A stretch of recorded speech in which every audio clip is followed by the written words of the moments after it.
اب آپ اس مبارک سلسلے کا 25واں حلقہ سماعت فرمائیں۔ اب جناب جب یہ لشکر وہاں پہنچا اور وہ غساسنہ بنو غسان کو بھی پتہ چلا تو ان کا جو سردار تھا حارث، اس نے روم کے بادشاہ کو لکھا کہ ہماری مدد کرو۔ اصل ان کی بزدلی کی وجہ یہ بنی کہ وہ ارادہ کر رہے تھے بنو غسان کے ہم مدینے پہ حملہ کریں، اور اب وہ حیران ہو گئے کہ ہم مدینے پہ کیا حملہ کریں، مدینے سے تو مسلمان ہم پر حملہ کرنے کے لیے چل پڑے ہیں۔ اس نے پھر روم کے بادشاہ کو لکھا کہ ہماری مدد کریں، چونکہ ہم آپ کے حلیف ہیں۔ تو روم کے بادشاہ نے ہرقل کی قیادت میں، ہرقل کے بھائی کی قیادت میں 1,00,000 کا لشکر بھیجا، جس میں 50,000 تو گھوڑ سوار تھے، اور غساسنہ جو تھے ان کے پاس بھی 1,00,000 کا لشکر پہلے سے موجود تھا۔ تو اب آپ اندازہ کریں کہ 3,000 آدمی اور مقابلہ 2,00,000 سے، جن میں 50,000 تو صرف گھوڑ سوار ہیں، اور سر سے لے کر پاؤں تک وہ لوہے کے خودوں میں اور پیتل کے اس پلیٹوں میں چھپے ہوتے تھے کہ بات سوائے آنکھوں کے کچھ نظر ہی نہیں آتا۔ لیکن صحابہ وہ تو قوت ایمان سے لڑنے والی قوم تھی نا، وہ عادات سے لڑنے والی تو قوم ہی نہیں تھی۔ ان کا تو ایک ایمان تھا کہ بھئی مسلمان ہر حال میں کامیاب ہے، اگر آدمی مارا جائے شہید ہو جائے گا، بچ گیا تو غازی بن جائے گا۔ ہمارا تو گھاٹا کسی حال میں ہوتا ہی نہیں، جب گھاٹا ہی نہیں تو ڈرے کیوں؟ ڈرتا تو وہ ہے نا جی کہ اگر مر گیا تو یہاں بھی آگ لگائیں گے اور آگے بھی جہنم کی آگ ہے، وہ تو ڈرے کہ بھی یہاں بھی بہت ذرا پیار کریں گے تو ذرا لکڑی قیمتی رکھ دیں، بڑا آدمی مر جائے گا تو سندل کی لکڑی میں جلا دیں، لیکن جلائیں گے آگ سے۔ تو جب ہم نے اپنی ابتدا خود آگ سے کی ہے تو آگے تو آگ ویسے تیار ہے۔ ان کو تو بڑا مسئلہ ہوتا ہے، وہ تو بڑے گھبراتے ہیں، ڈرتے ہیں کہ اب کیسے کریں، مریں۔ لیکن ایک مسلمان کے دماغ میں تو یہ ہوتا ہے کہ ٹھیک ہے جی، مر گئے تو 1,00,000 کے اور بچ گئے تو 1,25,000 کے، کیا ہے، غازی بن جائیں گے، اور مر گئے شہید ہو گئے۔ اور شہید کا مقام اتنا بلند ہے کہ اللہ فرماتا ہے کہ شہیدوں کو مردہ بھی نہ کرو۔ تو اب جب یہ لشکر وہاں پہنچا تو سب سے پہلے پرچم حضور صلی اللہ علیہ وسلم کے حکم پر حضرت زید نے لیا، اور انہوں نے کہا کہ بھئی اب باتیں کرنے کا وقت تو ہے نہیں۔ ان کو پیغام دیا شریعت کے مطابق جو حضور کا فرمان تھا کہ بھئی 3 چیزیں ہیں ہماری، یا اسلام لے آؤ، یا جزیہ قبول کرو، ہمارے باج گزار بن جاؤ، ہمارے تابع بن جاؤ، اور نہیں تو بیننا و بینکم السیف، پھر تمہارے ہمارے درمیان فیصلہ تلوار کرے گی۔ انہوں نے کہا عجیب لوگ ہیں، 2,00,000 ہمارا لشکر ہے، 3,000 آدمی ہم سے آئے تلوار سے مقابلہ کرنے کے لیے۔ تو انہوں نے اپنے 5-4 ہزار آدمی کو حکم دیا کہ بھئی اب 2,00,000 کو لڑنے کی کیا ضرورت ہے، 3,000 کے مقابلے میں 4,000، 5,000، 6,000 بھیج دو۔ بھیج دیا، لیکن اللہ کی شان ہے کہ مسلمان اتنی طاقت سے اور اتنی قوت سے لڑے اور اتنی بے جگری سے لڑے کہ بھئی شام ہو گئی اور ان کی تو کشتوں کے پشتے لگا دیے مسلمان نے، اور مسلمانوں کا ایک بندہ بھی شہید نہیں ہوا۔ جب مغرب ہوئی جنگ ختم ہوگی۔ پہلے دور میں تو یہ ہوتا تھا نا، اب تو ریموٹ کنٹرول سے جنگیں ہوتی ہیں نا، اپنے ملک میں بیٹھو بٹن پہ ہاتھ لگاؤ بات ختم ہو گئی۔ وہاں تو یہ ہوتا تھا نا کہ جب رات ختم ہوگی جو مر گئے ہیں ان کو بھی تو اٹھانا ہے نا، اور پھر کوئی ایک دوسرے کو منع نہیں کرتا تھا۔ لاشیں باقاعدہ اٹھاتے تھے، وہ اپنی لاشیں لے جاتے، وہ اپنی لاشیں لے جاتے، وہ اپنے زخمی لے جاتے، وہ اپنے زخمی لے جاتے، یعنی عجیب جنگیں ہوتی تھی۔ تبع اکبر نے جب مدینہ منورہ پہ حملہ کیا اپنے دور میں، حضور صلی اللہ علیہ وسلم کی ولادت سے بھی پہلے جب مدینے پہ حملہ کیا تو عجیب اس نے رنگ دیکھا۔ اس نے اپنے علماء کو، رہبان کو بلایا کہ یار یہ کون سا شہر ہے جس پہ ہم نے حملہ کیا ہوا ہے؟ انہوں نے کہا جی یہ یثرب ہے۔ انہوں نے کہا کیسے لوگ ہیں، دن کو ہمارے ساتھ لڑتے ہیں، شام کو ہمارے لیے کھانا بیچتے ہیں۔ انہوں نے کہا میں تو اس شہر سے نہیں لڑتا، بس چلو آگے، بس چھوڑو، کیا لڑنا ہے۔ وہ شام کو کھانا پکا کے ہماری فوج کے لیے کھانا بھی بیچ دیں گے، تم ہمارے مہمان ہو، اور سارا دن لڑائی کرتے کہ جب تم لڑنے آئے ہو تو ہم لڑنے کے لیے بھی تیار ہیں، لیکن رات ہو گئی، آپ روٹی کہاں پکاؤ گے، ہم آخر گھر والے ہیں، ہمارے تو بچے ہیں نا ادھر، کھانا تو ہم بھیجیں گے آپ۔ اس دور میں کچھ لوگوں کے کردار تھے، کچھ روایات تھے۔ اب تو بدقسمتی یہ ہے نا کہ ہم ایک ایسے دور سے گزر رہے ہیں، ہم ایک ایسے عصر میں، ایسے قرن میں آ گئے ہیں کہ بھئی جس کے کوئی روایات ہی نہیں رہے، نہ اخلاق رہا، نہ کردار رہا، نہ روایات رہا، نہ کوئی مردانگی کے اصول رہے، نہ دوستی اور دشمنی کے کوئی ضابطے رہے۔ اب ہم تو بالکل کار مذلت میں گر چکے، جیسے کہ حالی نے کہا تھا، اے خاصہ اے خاصان رسل، وقت دعا ہے امت پہ تیری آ کے عجب وقت پڑا۔ اب تو ہماری لڑائی ہوتی ہے کرکٹ کے میدان میں فلمی اداکاریں بھیج کر، حسینائیں عالم کے مقابلے۔ کوئی مسلمانوں کا مجھے آپ میگزین یا ایک اخبار دکھائیں جو بغیر عورتوں کے فوٹو کے بکتا ہو، ایک اخبار۔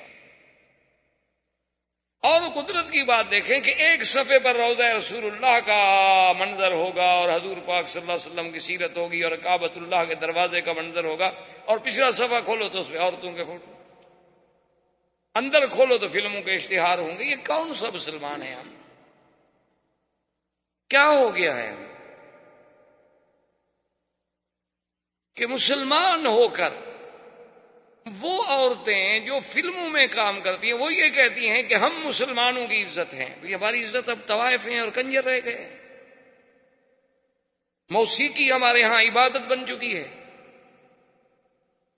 کیا ہو گیا ہے لیکن اس زمانے میں کچھ کردار تھا تو خیر جناب، شام ہو گئی، دوسرے دن پھر لڑائی ہوئی، مسلمان نے پھر جناب مارا اور کچھ مسلمان بھی شہید ہوئے، لیکن بہت تھوڑے سے۔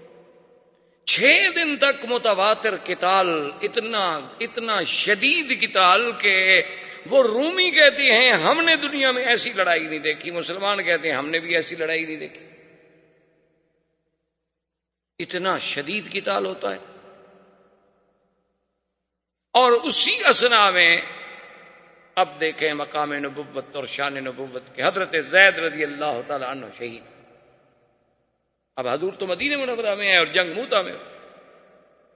حضور نے مسجد نبی میں بیٹھ کے فرمایا صحابہ زید شہید، انا للہ و انا الیہ راجعون۔ حضرت زید شہید ہو گئے، اب پرچم جعفر نے اٹھایا۔ حضرت جعفر رضی اللہ تعالیٰ عنہ اتنی بے جگری سے لڑے کہ دشمن نے ہاتھ مارا تلوار کا، اور آپ کا دایاں ہاتھ کٹ گیا، آپ نے بائیں ہاتھ میں پرچم لے لیا۔ دوسرے نے تلوار کا وار کیا، آپ کا بایاں ہاتھ کٹ گیا، تو آپ نے اپنے سینے کے ساتھ اس کو لگا لیا کہ پرچم نہ گرے محمد الرسول اللہ صلی اللہ علیہ وسلم۔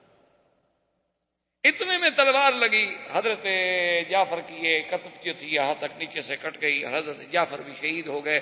حضور صلی اللہ علیہ وسلم نے دوسری نماز میں جب حرم تشریف لے آئے تو آپ نے فرمایا استشہد جعفر، میرا جعفر بھی شہید۔ اور حضور حضرت جعفر کے گھر میں تشریف لے گئے اور ان کے بچوں کو بلایا اور سینے سے لگا رہے ہیں، چمٹا رہے ہیں، پیار کر رہے ہیں۔ تو جعفر کی بیوی آ گئی، اس نے کہا اخبرنی یا رسول اللہ، مجھے بتائیں بات کیا ہے، آپ نے کبھی ایسے نہیں کیا ہمارے بچوں کے ساتھ۔ حضور نے فرمایا یا بنت استشہد جعفر، جعفر شہید ہو گیا۔ فبقى رسول حضور صلی اللہ علیہ وسلم،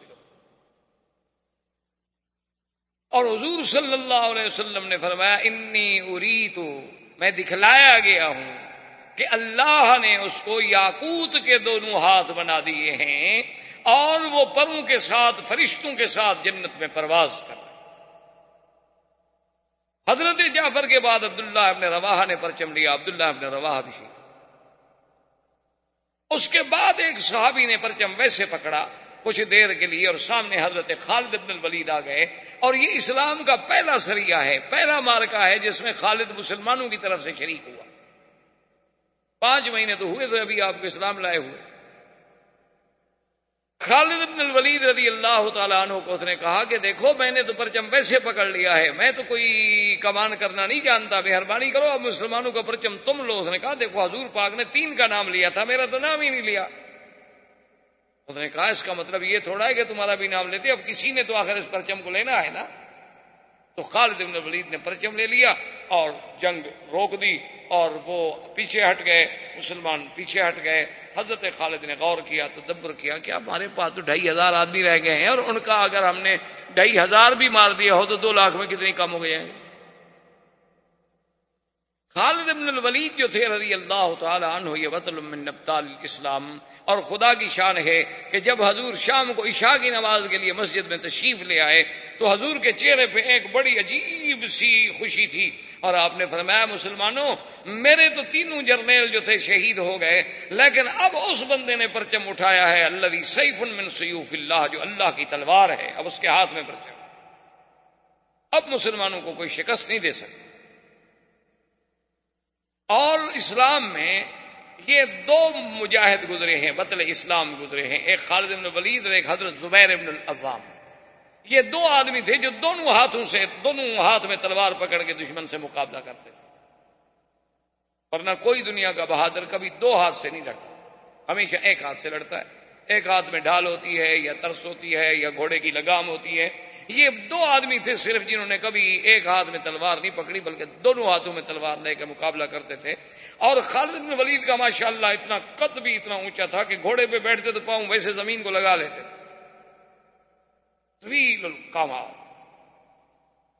خالد بن الولید نے یہ کیا، اس نے اپنی فوج کو بدلا، کیونکہ اس زمانے میں اس طرح اصول ہوتا تھا کہ ایک ہوتا تھا میمنہ، دائیں ہاتھ میں فوج رہتی تھی، ایک میسرہ بائیں ہاتھ میں، ایک مقدمہ، ایک مؤخرہ اور ایک قلب، ایک آگے ایک پیچھے اور ایک درمیان۔ تو حضرت خالد بن ولید نے یہ کیا کہ جو میمنہ پہ تھے وہ میسرہ پہ لے آیا، جو میسرہ پہ تھے وہ میمنہ پہ لے آیا، جو مقدم میں تھے وہ مؤخر پہ لے آیا، جو مؤخر میں تھے وہ مقدم پہ لے آیا، اور سب کے پرچم بھی بدل دیے۔ اب جب صبح ہوئی تو رومیوں نے دیکھا، انہوں نے کہا جاءہم المدد من المدینہ، تو مدینے سے فوج اور آ گئی، ہم تو پہلے 3000 سے نہیں لڑ پا رہے تھے، یہ دیکھو پرچم بھی نئے ہیں، اور یہ آدمی تو ہم نے کل نہیں دیکھے، یہ تو اور لوگ آ گئے۔ خالد بن ولید نے حکم دیا اور نعرہ تکبیر کہہ کے اتنی زور سے حملہ کیا کہ خالد کہتے ہیں کہ اس دن میرے ہاتھ سے 10 تلواریں ٹوٹ گئیں، مارتے مارتے قتل کرتے کرتے تلواریں ٹوٹ جاتی تھی، وہ پھینک دیتا تھا اور لے لیتا، تو وہ ٹوٹ جاتی تھی وہ پھینک دیتا تھا میں اور لے لیتا، اتنا مارا نا جی کہ اب ان میں افراتفری پھیل گئی، وہ دوڑے بھاگے، 2 لاکھ آدمی 3000 کے آگے بھاگ رہا۔ جب انہوں نے بھاگنا شروع کیا تو خالد نے آرڈر کیا اپنی فوج کو کہ پیچھے آؤ پیچھے آؤ پیچھے آؤ، ہٹو۔ اب میں نے کیا خدا کے بندے کیا کرے، وہ بھاگ رہے ہیں، اس نے کہا وہ بھاگتے بھاگتے بھی رک گئے تو ہم سے زیادہ ہیں، کوئی عقل کرو، اب پیچھے آؤ اور ہٹو، واپس چلو مدینہ۔ اپنی فوج کو سالم لے جانا بھی تو بڑی بات ہے نا۔ حضرت خالد بن ولید اپنی فوج کو پیچھے ہٹاتے رہے۔ اچھا، ان کو اللہ پاک نے اتنا روب ڈال دیا تھا خالد کا کہ انہوں نے حملہ کرنے کی ضرورت نہ کی، افراتفری میں بٹ گئے، اس کے بعد جمع ہوتے رہے، 2-3 دن لگے، 2-3 دن میں قافلہ مدینہ منورہ تو بہت دور نکل گیا۔ جب صحابہ کو پتہ چلا کہ مسلمان تو ہزیمت کھا کے واپس آ رہے ہیں تو انہوں نے کہا فرارون فرارون، یہ لوگ ہیں جو بھاگ کے آ رہے ہیں دشمن کے مقابلے پہ، اور تو نے کہا کہ ایسا کرو کہ اگر ہمارا خاوند بھاگ کے آ رہا ہے اور یہ بات سچی ہو گئی تو میں اپنے گھر کا دروازہ نہیں کھولوں گی، بزدل آدمی میرا خاوند ہو۔ پہلے لوگ جو تھے وہ تو شجاعت اور بہادری کو عزت سمجھتے تھے، عورتیں بھی۔ جب بالکل مدینہ منورہ پہنچے حضور نے فرمایا نہیں، انہم لیسو فراری، وہ فراری نہیں ہے بل انہم کرارون، وہ تو پیچھے ہٹ کے پھر حملہ کرنے والے لوگوں میں ہیں، وہ بھاگ کے نہیں آ رہے۔ کیا کہہ رہے ہیں؟ 2,500 کے لشکر کو صحیح سلامت دشمن کے منہ سے چھڑا کے واپس لے آنا کو مذاق ہے؟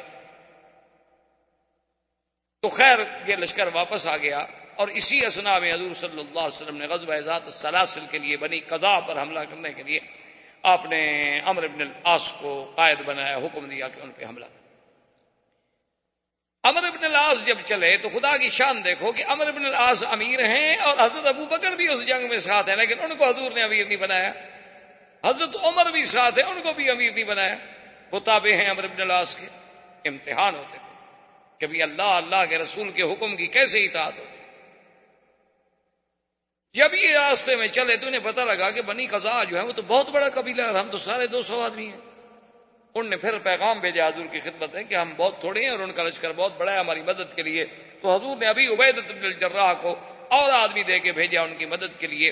تو ابی عبیدہ کا لشکر جب پہنچا عمرو بن سالم کے پاس، عمرو بن العاص کے پاس، اس نے پوچھا کہ دیکھو بات سنو، مسلمان کتنا؟ انہوں نے کہا کہ 200 کا لشکر اور آگے ہے۔ نماز کا وقت آیا تو سب نے کہا کہ ابھی عبیدہ چونکہ زیادہ بڑے تھے نا صحابیت میں کہ وہ نماز پڑھائے. عمرو بن العاص نے کہا کہ نہیں, وہ کیوں نماز پڑھائے؟ اللہ کے نبی نے مجھے امیر بنا کے بھیجا ہے, نماز جو ہے وہ تو امیر پڑھائے گا, کیونکہ اسلام کا یہ حکم ہوتا تھا کہ جو خلیفۃ المسلمین ہے وہ نماز پڑھائے, جو امیر ہے وہ نماز پڑھائے. آج اگر ان کو نماز پڑھانی پڑے, کیا خیال ہے آپ کا؟ جن نے خود زندگی میں نہ پڑھی ہو تو پڑھائیں گے کیسے؟ وہ نماز کیسے پڑھائیں گے؟ ہمارے علاقے میں ایک عید کا موقع تھا اتفاق سے, تو اتفاق ایسا ہوا کہ انہوں نے مولوی صاحبان کو جو بلایا نا, تو ایک بریلوی مولوی بھی نماز پڑھانے پہنچ گیا, ایک دیوبندی بھی پہنچ گیا. ان کا بھی عالم آ گیا, ان کا بھی عالم آ گیا. اب کچھ لوگ کہیں یہ پڑھائے, وہ کچھ کہیں وہ پڑھائے, جھگڑا ہو. تو وہاں ایک پیر صاحب تھے, بڑے بجی شکل, خوبصورت ماشاءاللہ, اور بڑے بہت بڑے ان کے مریدین بھی تھے, اور بڑا ان کا وقار بھی تھا, سیاسی بھی, ذمہ دارہ بھی, بہت بڑے جاگیردار بھی تھے. تو وہ جب آ گئے تو لوگوں نے کہا کہ اچھا ایسا کرو گے, جھگڑا نہ کرو. اب وہ مولوی اس کے پیچھے نہیں پڑتا, وہ مولوی اس کے پیچھے نہیں پڑتا, تو سید بھی ہیں, آل رسول بھی ہیں, پیر بھی ہیں, ان کو منت کرتے ہیں کہ یہ عید پڑھا دیں. تو سب لوگ ان کے پاس آ گئے, انہوں نے کہا کہ جی ہم نے فیصلہ کیا ہے لڑائی نہ ہو, آپ عید پڑھا دیں. اب پیر صاحب کہیں کہ نہیں بھائی نہیں, یہ مولوی صاحبان میں سے کسی کے پیچھے پڑھ لو. لوگ کہیں کہ نہیں حضرت آپ پڑھائیں. لوگ کہیں دیکھو جی پیر صاحب کتنا متواضع آدمی, اصل پیر نے کبھی عید پڑھائی ہو تو پڑھائے نا, اس کے لیے تو مصیبت آ گئی, پڑھاؤں کیا؟ اس بیچارے کے لیے تو عذاب آ گیا نا. وہ کہ نہیں جی نہیں حضرت یہ علماء ہیں ان کا, انہوں نے کہا نہیں حضرت آپ آل رسول ہیں, سید ہیں, جہاں سید موجود ہو, قریشی موجود ہو, اور امام کیسے بن سکتا ہے؟ اب حضرت نے عید کے بجائے جنازہ پڑھا دیا, جو حضرت کو آتا تھا. اب سلام پھیر کے لوگ بیٹھے ہوئے ہیں کہ یہ تو نئی عید ہے, اس کی تکبیریں بھی الگ ہیں, اس کے بعد جناب یہ ہے کہ نہ کوئی خطبہ ہے نہ کوئی بات ہے, یہ کون سی عید ہے؟ تو انہوں نے کہا کہ انہوں نے کہا بس ان دو حضرات کے اختلاف کا میرے ذہن پہ اتنا اثر ہوا کہ میں یہ سمجھ نہیں آیا کہ میں نے کیا پڑھا ہے, بہتر ہے کہ پھر عید پڑھ لوں. تو پھر بریلویوں نے بریلویوں کے پیچھے پڑی, دیوبندیوں نے دیوبندی, یعنی ایک میدان میں 3 عیدیں ہو رہی. تو بہرحال اس زمانے میں اسلام یہ کہتا ہے کہ نہیں, جو خلیفہ ہوگا, جو امیر ہوگا, وہی امام ہوگا. اب عمرو بن العاص مصلی پہ آ کر لوگوں نے کہا خدا کے بندے تم شان میں چھوٹے ہو, عمر میں چھوٹے ہو, اسلام میں چھوٹے ہو, ابھی عبیدہ ہیں, ابو بکر ہیں. انہوں نے کہا حضور نے امیر مجھے بنایا ہے کہ تمہیں بنایا ہے؟ انہوں نے کہا امیر آپ کو بنایا. انہوں نے کہا پھر مصلی پہ میں کھڑا ہوں گا, پڑے گا اللہ اکبر, سب نے نماز پیچھے پڑھی. حضرت عمر کو بات ناگوار گزری, چھوٹا آدمی ہے. اب راستے میں چلے تو اتنی شدید سردی تھی, اللہ معاف کرے, کہ ایسے حالات ہو گئے کہ صحابہ شدت سردی سے کانپ رہے ہیں, اور خطرہ ہو گیا کہ اللہ معاف کرے کہ آدمی سردی سے مر نہ جائیں. تو حضرت عمر نے کہا امیر سے کہ مہربانی کرو, قافلہ روکو اور حکم دو آگ جلانے کا. اس نے کہا نہیں, آگ کوئی نہیں جلا سکتا, میں امیر ہوں, حکم میرا چلے. آگ نہیں جلانے دی. ساری رات صحابہ نے ایسے سردی میں گزارا. اچھا خدا کی شان ہے, انہیں خود غسل کی ضرورت ہو گئی تو انہیں تیمم کر لیا, اور فجر کی نماز پڑھانے کے لیے مصلی پہ بھی آ گئے. عمر نے کہا اللہ کے بندے ہم وضو کے ساتھ ہیں, تم تیمم کے ساتھ ہو, تم امام بن رہے ہو. انہوں نے کہا امیر میں ہوں. انہوں نے کہا غسل کر لو. انہوں نے کہا غسل میں نہیں کرتا, تیمم میں نے کر لیا. انہوں نے کہا پانی موجود ہے تو تیمم کے بات کا. انہوں نے کہا سردی ہے میں مر جاؤں. تیمم کے ساتھ نماز پڑھائی. جب مصلی پہ کھڑے ہوئے صحابہ پھر پیچھے کھڑے ہو گئے. ابھی امیر کی اطاعت تو کرنی ہے, حضور کا حکم ہے, نماز ہو نہ ہو, جو اللہ رسول کا حکم ہے ہم نے تعمیل کرنی ہے, نہیں ہوگی تو قضا کریں گے. اب کیا کریں, امیر جو کہے گا کریں گے تو صحیح ہے. اب جناب بہرحال وہ لشکر بنی خزاعہ کے پاس پہنچا اور اس کے ساتھ مقابلہ ہوا. اچھا اب خدا کی شان یہ ہے کہ مقابلے میں اللہ نے فتح دی, کامیابی دی, اور دشمن منتشر ہو گیا. جب وہ منتشر ہو گیا تو اس نے کہا کہ واپس چلو. حضرت عمر غصے میں حضرت ابو بکر کے پاس ہے. انہوں نے کہا یہ اچھا امیر ہے ہمارا بھائی, نہ آگ جلانے دیتا ہے, بغیر وضو کے حضرت نماز پڑھا دیتے ہیں. اب ہم جیت گئے, دشمن بھاگ رہا ہے, کہتے واپس آؤ. اب حکم نہ مانے تو امیر کی مخالفت ہے نا. حضور نے فرمایا من اطاع امیری فقد اطاعنی ومن عصا امیری فقد عصانی. جس نے میرے بنائے ہوئے امیر کی مخالفت کی اس نے میری مخالفت کی. اب مخالفت تو کر نہیں سکتے. حضرت ابو بکر نے کہا فہدایا, عمر ٹھنڈے ہو جاؤ, اللہ کے رسول نے, میں بھی موجود تھا, تم بھی موجود تھے, امیر اس کو بنایا ہے یا ہمیں بنایا ہے؟ نے کہا امیر تو ان کا پھر اللہ کی رسول کی مرضی، اور جب ہمارا ایمان ہے کہ اللہ کا رسول کوئی بات اللہ کے فرمان کے بغیر نہیں کرتے تو پھر اعتراض کرنے کی کیا بات ہے. واپس آ گئے. بہرحال حضور کو شکایت کی گئی. حضور نے عمرو بن العاص کو بلایا کہ بھئی تم نے بڑے صحابی کو نماز نہیں پڑھا. کہا حضور امیر میں تھا. آپ نے فرمایا ہاں بات تو ٹھیک. اور نے کہا تم نے آگ نہیں جلانے دی اللہ کے بندے. صحابہ ساری رات سردی میں ٹھٹرتے. اس نے کہا حضرت میں آگ جلاتا دشمن کو پتہ نہ لگ جاتا کہ ہم آ رہے ہیں. آگ دیکھتا نہیں وہ. اور یہ بات بھی اس کی ٹھیک ہے. اس نے کہا اچھا پھر یہ ہے کہ تم نے تیمم کر کے نماز پڑھا دی, پانی موجود تھا. اس نے کہا آپ فرماتے ہیں کہ اپنے آپ کو ہلاکت میں نہ ڈالو. حضرت اتنی سردی میں اگر غسل کرتا میں تو مر جاتا, تو امیر کیسے بنتا. آپ نے فرمایا یہ جواب بھی اس کا ٹھیک. جب حضور نے فرمایا کہ اچھا جب بنو قذا پہ تم نے قابو پا لیا, وہ فرار ہو گئے اللہ کے بندے, تم نے اپنے لشکر کو حکم دے دیا کہ واپس مدینے چلو. اس نے کہا حضور ان کی مدد کے لیے فلاں جگہ سے لشکر چل پڑا تھا, اب اگر ہم رکتے تو ہم پہ حملہ کر کے کامیاب ہو جاتے. ہم جیت گئے, ان کو شکست دی, خیریت سے مدینے بھی آ گئے. حضور نے فرمایا بھی بات تو اس کی ٹھیک ہے. حضور نے اس کی ساری باتیں تسلیم کر لی اور حضرت عمر اور صحابہ سے کہا کہ بھئی بات اس کی بالکل صحیح ہے, اور وہ جو کچھ کہہ رہا ہے کہہ صحیح رہا, تو لہٰذا اس کی بات جو ہے مان. اسی اثنا میں حضور صلی اللہ علیہ وسلم نے ایک سریے کو بھیجا. اعرابی تھا, ایک بدو تھا, اس کے ساتھ اعرابی تھے, صفا تھے, بڑے بہادر لوگ تھے. انہوں نے بھی اسلام کے خلاف حملہ کیا تھا. اب خدا کی شان ہے کہ 300 کا لشکر ہے اور صحابہ کے پاس کھانا ختم ہو گیا, کھانے کو کوئی چیز نہیں ہے. بڑے پریشان ہیں. دعا کرتے ہوئے سمندر کے کنارے کے قریب آئے تو دیکھا کہ ایک ٹیلا جیسے پڑا ہوتا ہے. چلو دیکھیں کہ آگے ہے تو مچھلی.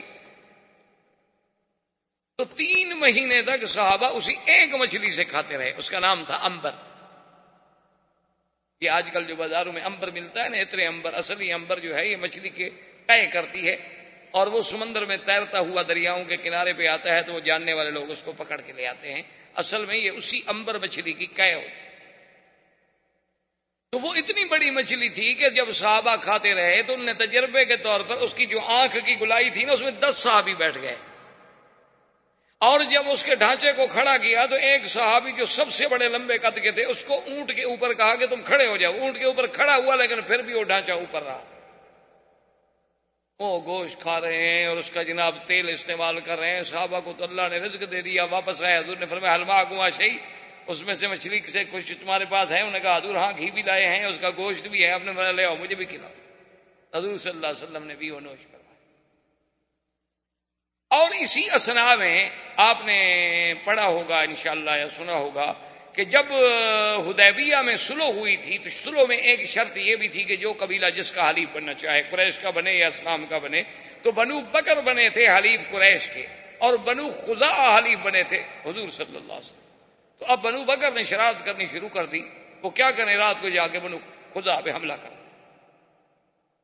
اچھا خدا کی شان ہے, حملہ کرنے جائیں, جو حملہ کرنے جائیں وہ مارے جائیں. بنو خزاعہ والے آگے ہوشیار وہ مارتے. ایک حملہ کیا مارے گئے, دوسرا حملہ کیا خود مارے گئے, تیسرا حملہ کیا خود مارے گئے. اب بنو بکر جو تھے وہ اکٹھے ہو کے قریش کے پاس آئے, اور اسی سہیل ابن عمر, وہ جو صلح لکھنے والا شخص, ابو سفیان, سہیل ابن عمر, حارث ابن ہشام, ان کے پاس آئے دارالندوہ میں. انہوں نے کہا کہ دیکھو ہم آپ کے حلیف ہیں, اور بنو خزاعہ والوں نے تو ہمارے اتنے بندے مار دیے ہیں. انہوں نے کہا کہ دیکھو انہوں نے تو نہیں مار دیے, حملہ تو تم نے کیا ہے.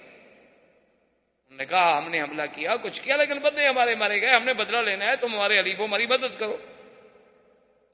انہوں نے کہا اچھا یہ بات راز میں رکھو, کہیں حضور صلی اللہ علیہ وسلم تک مدینے میں نہ پہنچ جائے, چونکہ ہمارا تو معاہدہ ہے کہ لڑائی نہیں کرنی, لیکن ہم تمہاری مدد کریں گے. تو بنو بکر کو جب قریش کی مدد کا حکم ملا تو اور بہادر ہو گئے. اب بنو خزاعہ نے سوچا کہ یہ 2-3 دفعہ اپنے بندے مروا چکے ہیں اور بہت بڑی لڑائی کر نہیں سکتے, چونکہ معاہدے میں طے ہو چکا ہے 10 سال کے لیے جنگ نہیں ہونی ہے.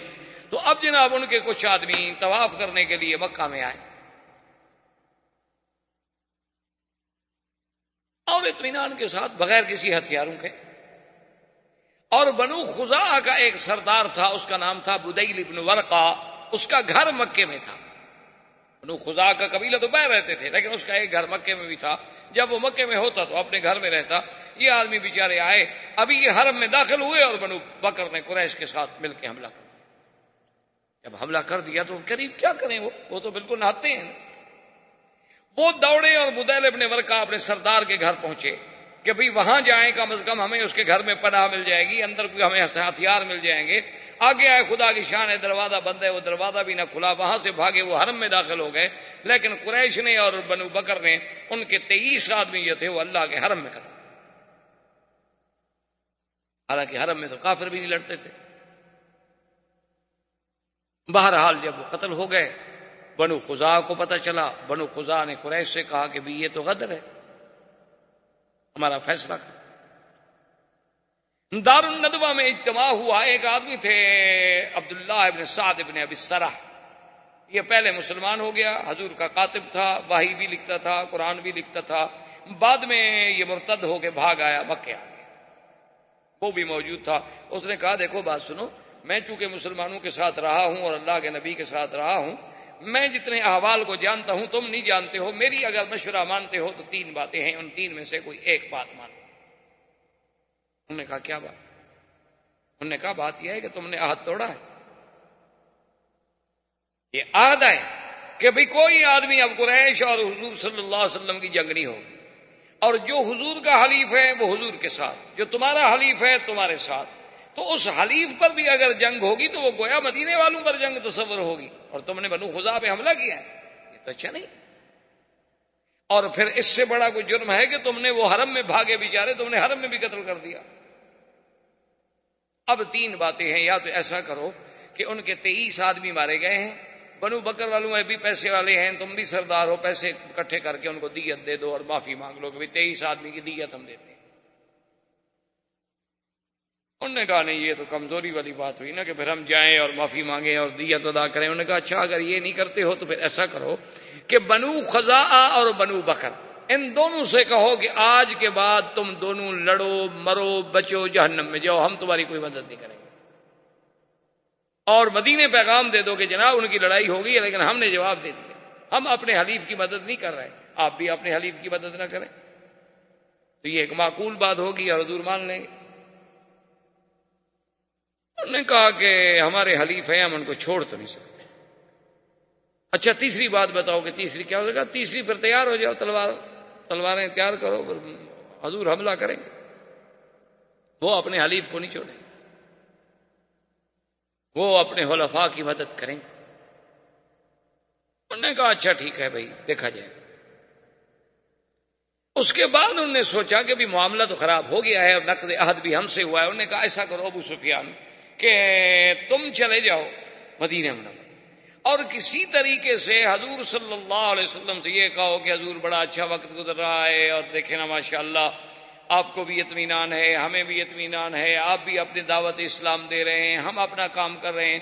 تو یہ عقد جو ہے نا ہم دوبارہ آئے ہیں تجدید کرنے کے لیے، اور مدت 10 سال کے بجائے 20 سال کا ہم چاہتے ہیں آپ کی صلح ہماری اور قائم رہے. اور اگر حضور نے تجدید عہد کر دی اور مدت بڑھا دی اور دستخط کر دیے تو پھر حملہ نہیں کریں گے، کیونکہ تازہ عقد تجدید ہو گیا. اگر وہ بنو خزاعہ کا بدلہ لیتے تو عقد تجدید نہ کریں، عقد تجدید ہو گیا تو اب بنو خزاعہ کا کیسے مدد کریں گے؟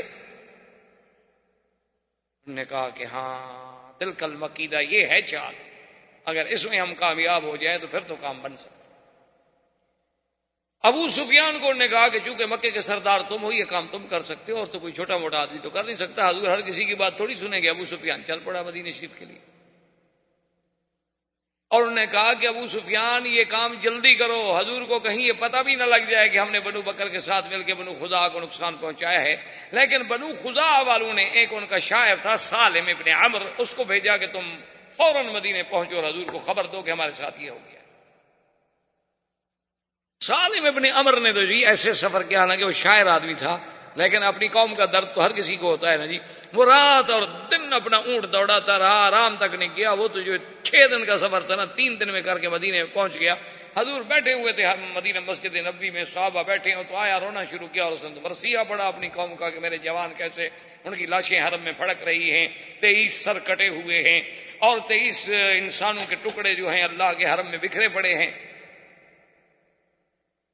اور قریش جو ہیں وہ بنو بکر کی مدد میں ہیں اور ہم لاوارث ہو گئے، ہمیں ہمارے حلفاء جو ہیں پوچھتے نہیں.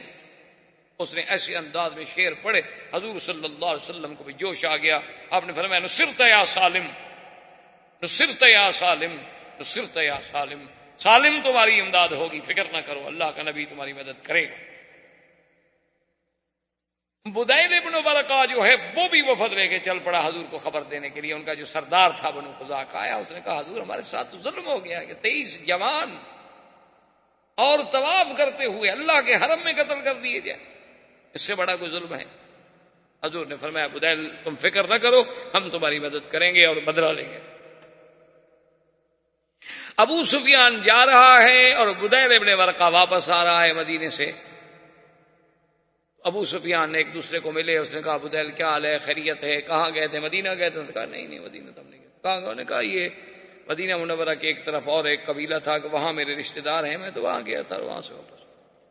اس نے چھپایا کہ میں یہ نہ بتاؤں کہ حضور کو میں ابھی کہہ کے آ رہا ہوں. اس نے کہا تم مدینہ میں گئے بھی نہیں؟ انہوں نے کہا مدینہ میں نہیں گئے. بھائی میں اگر جاتا مدینہ تم سے گزرنے کی بات ہے میں تمہیں بتا دیتا کہ مدینہ گیا تھا. خیر ابو سفیان نے بھی وہاں رات گزاری، بدیل بن ورقہ نے بھی وہاں رات گزاری. منزل تھی صبح کو بدیل بن ورقہ مکے کی طرف چل پڑا اور ابو سفیان نے اپنے جو ساتھی ساتھ تھے ان کو کہا کہ ٹھہرو، جا کے ان کے اونٹ جو ہے نا ان کی جہاں لید پڑی ہو نا وہ لید اٹھا کے لے آؤ.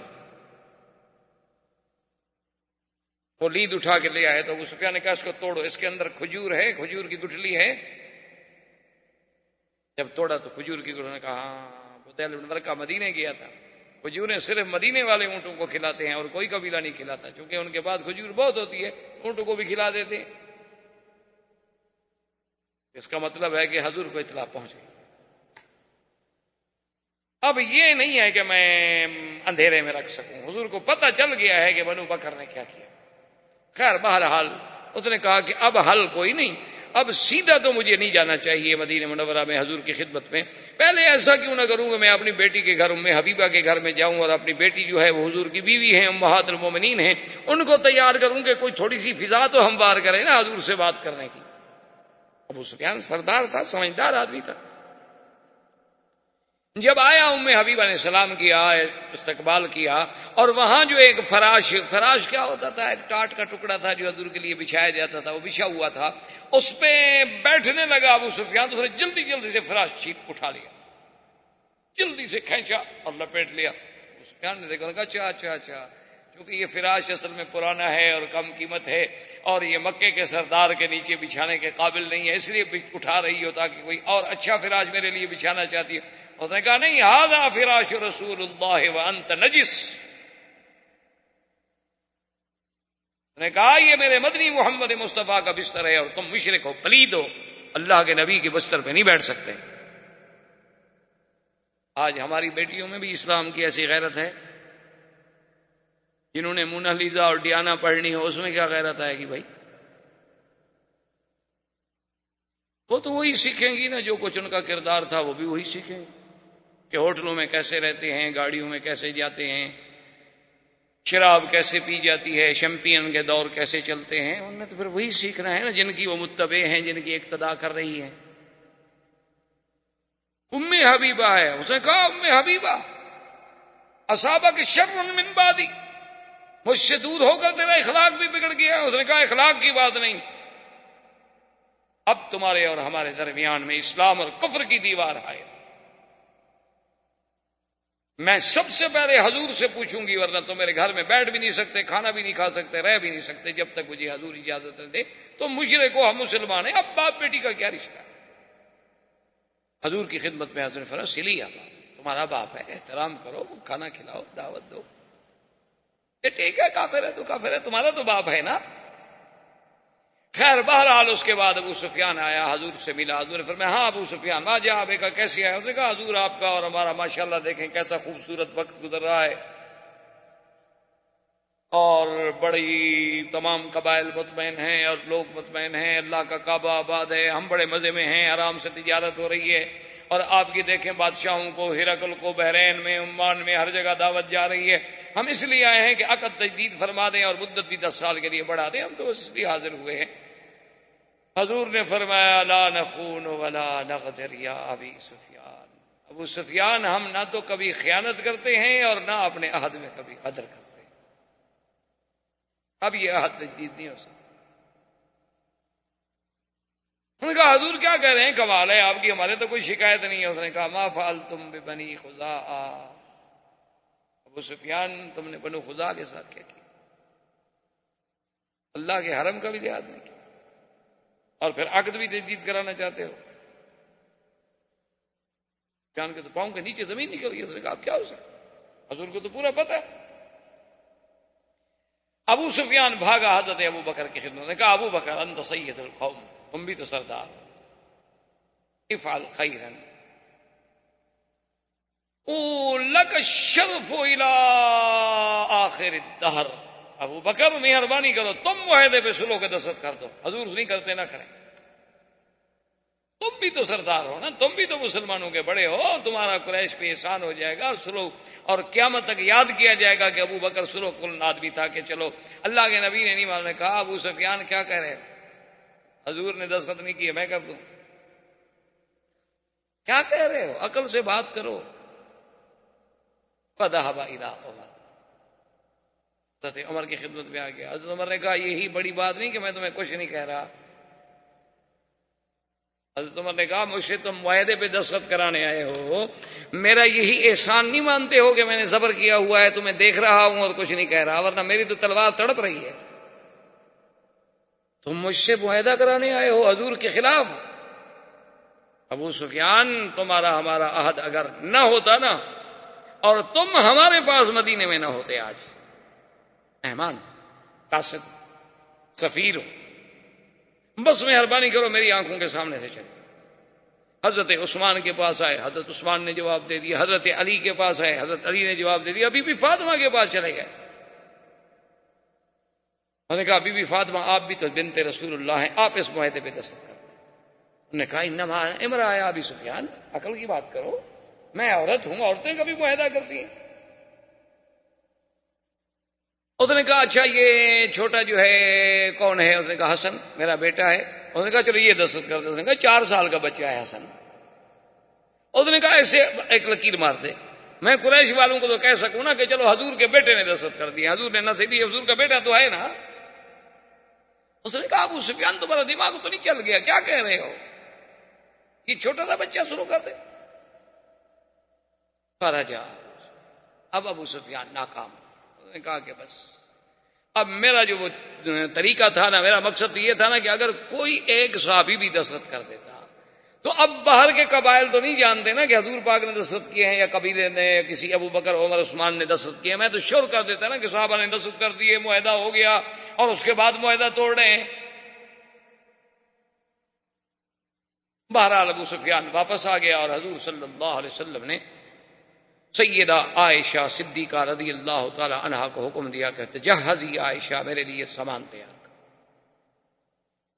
حضرت ابو بکر آئے، دیکھا بی بی عائشہ حضور کی زریں ہیں، حضور کی تلواریں ہیں، حضور کا سامان صاف کر رہی ہیں تیار. اس نے کہا الا این یا عائشہ، کیا تیاری ہو رہی ہے؟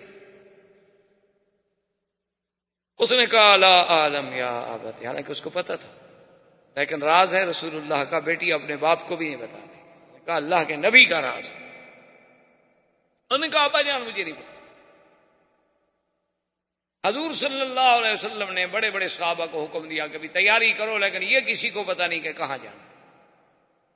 آخر جب لشکر مکمل طور پہ تیار ہو گیا تو 3500 کا لشکر لے کر حضور مدینہ منورہ سے نکلے، اور کسی کو پتا نہیں کہ کہاں جانا، الا بعض روایات میں ہے کہ ابا بکر و عمر، ان 2 کو پتا، باقی کسی بھی اور دیکھیں پھر اس زمانے میں سیرت کردار رسول اور سیرت رسول میں دیکھیں کہ حضور بحیثیت ایک جرنیل، حضور نے حکم دیا کہ جتنے راستے مکے اور مدینے کے جانے والے، جتنے سڑکیں ہیں ظاہر کی، خفیہ، چوری کی، پہاڑوں کے اندر کی، سب پر اپنی سیکورٹی عمر اپنے حراس پہرے دار لگا دو. جو مدینے آنا چاہے اس کو مت روکو، آنے دو، اور جو مدینے سے نکلنا چاہے اور کہیں جانا چاہے اس کو پکڑ لو، اس کو نہ جانے. مقصد یہ تھا کہ جو باہر سے مدینے آ رہا ہے تو آ جائے اپنا کام کرے، لیکن جو مدینے سے نکل رہا ہے وہ کہیں مکے والوں کو جا کے بتا نہ دے کہ لشکر تیار ہو کے آ رہا ہے.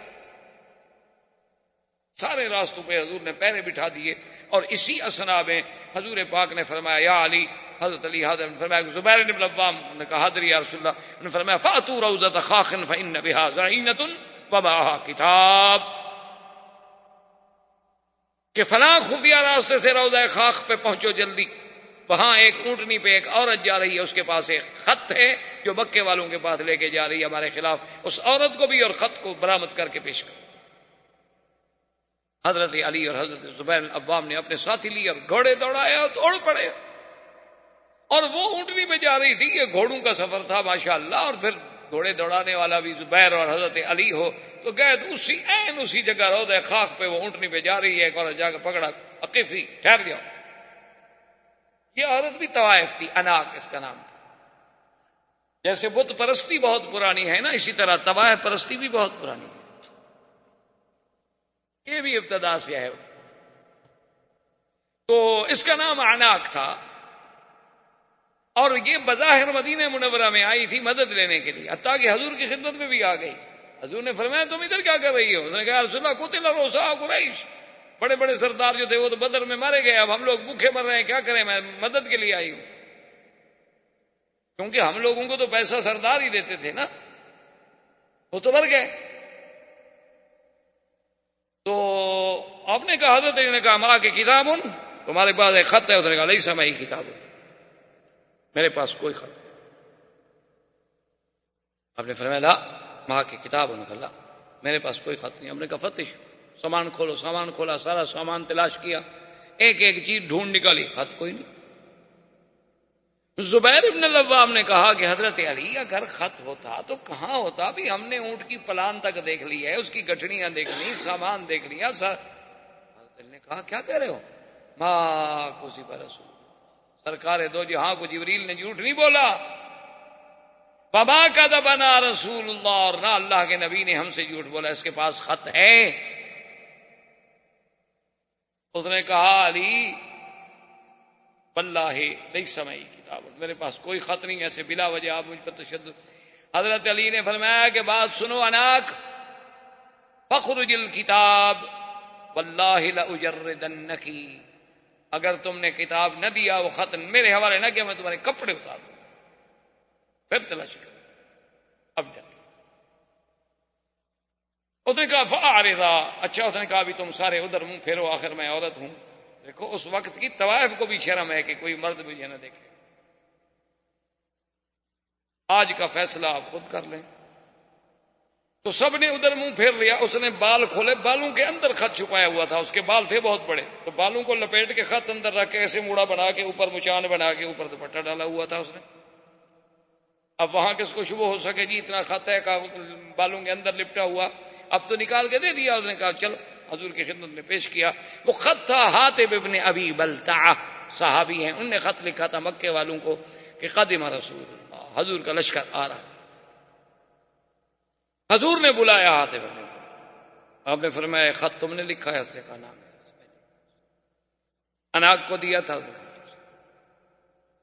حضرت عمر تو جوش میں تڑپ اٹھے، اس نے کہا دعنی یا رسول اللہ اضرب عنق ھذا المنافق، حضور مجھے اجازت دیں میں اس منافق کی گردن اڑا دوں۔ اس نے فرمایا ماذا تقول یا عمر انه بدری وان اللہ اطلع الى اہل بدر فقال اعملوا ما شئتم فانی قد غفرت لهم۔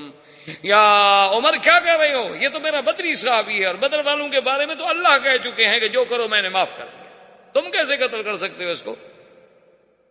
کہا تم کیوں لکھا تم نے؟ اس نے کہا یا رسول اللہ میرے بچے وہاں ہیں اور میرا کوئی نہیں ہے، واللہ خدا کی قسم ہے مجھے یقین ہے کہ اللہ آپ کی مدد کریں گے اور آپ کو فتح ہوگی۔